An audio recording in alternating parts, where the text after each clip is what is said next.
Strategically positioned on the Horn of Africa, Somalia is a country that carries great geopolitical importance. A turbulent election process and fragile security situation has tensions on edge in the East African nation. We sat down with Somalia's top diplomat, Mohamed Abdirizak, to discuss this and more. I'm Yusuf Aram, and you're watching One on One. Somalia, a very, very important country in the Horn of Africa, geopolitically placed. And of course, our viewers are very interested to know what's going on in your country. Now, recently Somalia is preparing for elections, and this led to violence in Mogadishu in April. How is the progress right now regarding the election process? First of all, thank you for having me, and I'm very happy to be here in Antalya for the Antalya Diplomacy Forum. With regard to the elections in Somalia, there were some disagreements and challenges, not only in April, but over the months leading to that point where there was skirmishes in the city. Thank God, now things have been agreed on.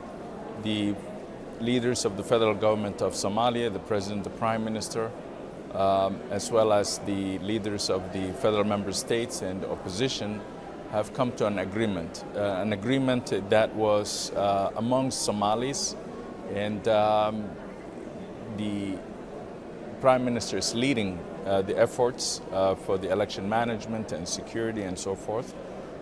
Committees and all the provisions that have to be prepared for elections are well underway, and it is going very well.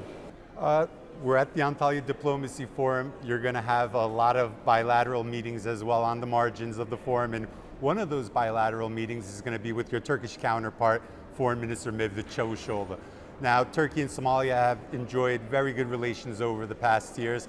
What will be some of the issues that you'll be discussing with the Turkish foreign minister, and what are the important issues for Somalia regarding its relationship with Turkey? That is true. I will be meeting with the foreign minister. He was in fact supposed to come to Somalia, but unfortunately, due to unforeseen circumstances, that has been postponed, and that invitation is still extended, and we hope to have him. We will be discussing general issues. As you know, Turkey and Somalia have cooperation on many areas, including security, development, humanitarian, economic, and investment. And so we will be touching on all of those issues to review our bilateral relations and how to strengthen it. Now, Somalia-Kenya relations, this has been very important. This has been in the news and something that many people have been following very closely. Somalia recently committed itself to reestablishing ties with Kenya. What's been driving the tensions between these two countries, and are these issues resolved right now? Where does that relationship currently stand? Thank you. That's an important question. The relations between Somalia and Kenya have deteriorated to the point where Somalia cut off the diplomatic ties with Kenya. And this was due to a number of grievances that the Somali government had against the government of Kenya. These issues, both countries have agreed to restore diplomatic relations and to discuss these issues in detail once these ties are restored. So what we can hope going forward is to improve our relations and discuss issues of security and trade and people-to-people movement.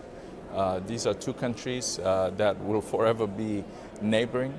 And we cannot afford to have relationships that are not working. So we are committed to working with our Kenyan partners. Having said that, the issues that we want to discuss with Kenya and the issues that Kenya wants to discuss with us have to be dealt with and resolved in a serious manner.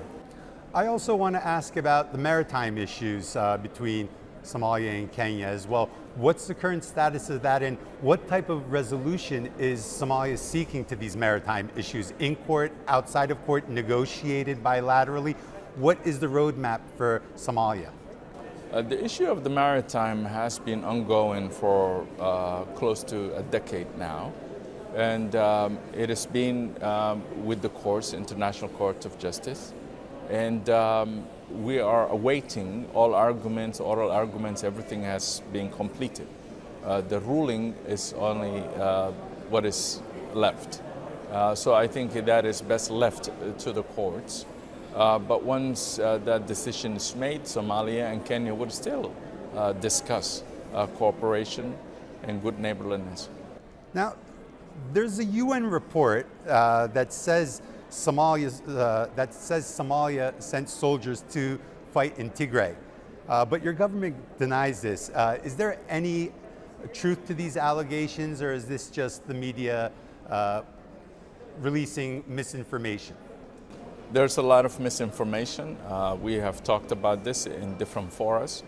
Most recently, to satisfy this issue, the Prime Minister has appointed a committee consisting of military and diplomats to look into the matter and to get to the real truth, to provide it to the people of Somalia.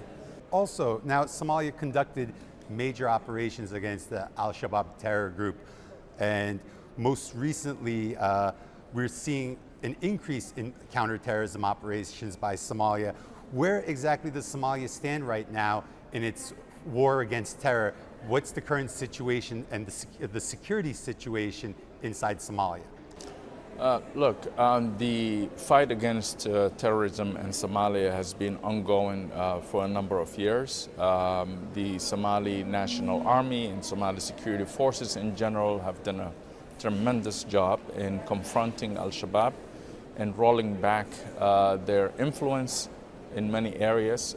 This was not possible without the cooperation of our friends including Turkey, which trains a number of Somali troops, built an academy in Somalia, as you're aware, and the support that Turkey has provided to Somalia has been great.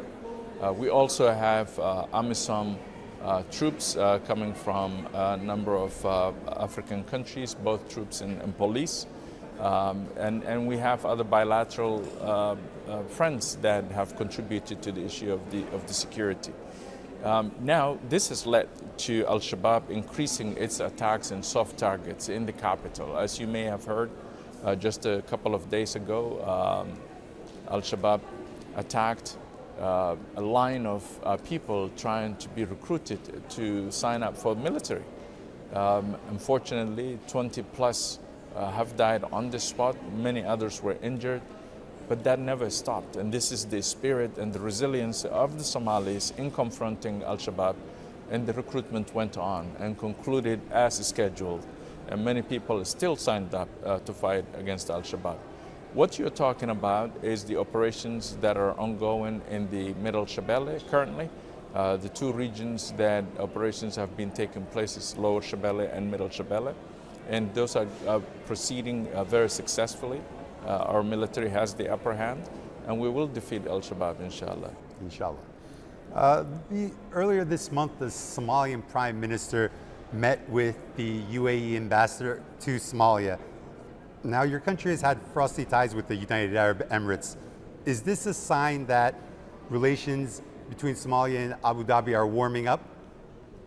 Listen, some of these are meetings that take place. These are routine. Ambassadors meet with the foreign minister, meet with the prime minister and others.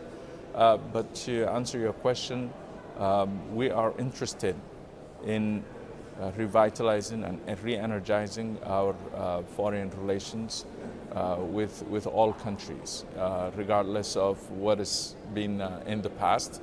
We need to look into this and see how we can have a positive, equal, productive relationship with all countries.